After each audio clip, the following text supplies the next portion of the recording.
Hey creative friends, I'm Robin Randolph and I want to welcome you to Art for Healing and Joy. In today's video, I'm going to be using Japanese calligraphy paper to make collage papers. And I want to invite you to come along with me as I have a fun art play day experimenting. So my predicament with Gelli plate printing is it's best to use the acrylics that come in the tubes or in the bottles that are more liquid.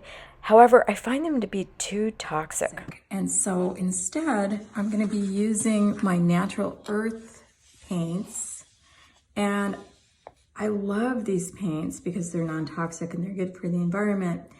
But I find it's not as good in terms of spreading, in terms of color choices. So I'm going to try an experiment. I'm going to try to use those as well as a handful of my watercolors. And now this is a very expensive way to do Gelli papers, but I've got some great Daniel Smith watercolors and these I find to be way less fumey and toxic. So I'm just going to experiment with what it would be like to use just little dabs of this. And then I'm also going to be using some Japanese calligraphy paper because it's a little more transparent than using regular copy paper. When I purchased mine, I got the 100 pages per package and it worked out to about 10 cents per page or about $10. And also, when you're using the Japanese calligraphy paper, there's a rougher, like more toothy side to it, and then a shinier, smoother side. So I'm going to be using not the shiny side, but the rougher side, because I feel like it'll absorb the paint a little bit better. And I'm going to have to work fairly quickly because I'm using watercolor and these other non-toxic paints, and they dry very quickly. My gel plate is 8 by 10, and for today's papers I'm going to be using stencils, and the calligraphy paper is a little bit larger than my gel plate is. Today is really an experimental day, so some of the pages are going to turn out a little better than others. However, I was super excited with the results of some of these pages, and some of the time I'm using my brayer to press down, some of the time I'm using my hands. The paper is a little bit on the thin side, so the brayer isn't always the best option. I think it works a little better using my hands. And you'll see that sometimes some of the papers come out a little bit lighter, so I'll just reuse them again and color over them and print over them. And it's just a process of experimenting. And then once I got done with this particular session, I created some fun art, and I'll be sharing one of the pieces. And it's clearly not a masterpiece, but just totally a fun process and just playing around and giving myself permission to just have a fun play day.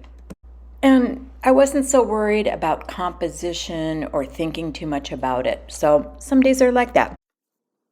But the wonderful thing I benefited from this whole play session was to get to know this calligraphy paper more and get to use it in art in a way that I haven't up until this point, where I'm using mostly this calligraphy paper as my paper on my page. So be sure to stick around to the end. And also I have 2 little gifts to give you, and I'll tell you about that at the end as well.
more sparse, it's no worries, because there's always something fun or perfect I can use it for, or I can just keep adding to it.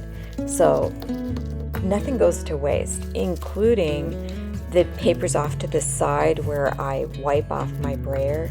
Those often become some of my favorite papers.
Okay, so here's this piece finished, and what I didn't share earlier is that the background was recycled old coffee filters, and that's what I put down originally, and then I gessoed with some white water wash on top of that, so that made the base.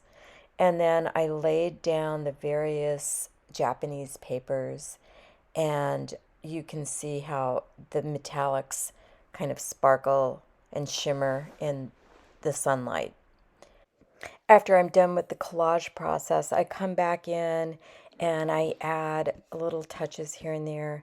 And I'm in love with gold and metallics. And so every piece of work I do, I typically come back and add in a little bit more of those elements. Here I talked about two little gifts I have for you. So if you go to my website, which is robinrandolph.com, I've just redone my website, and if you scroll to the bottom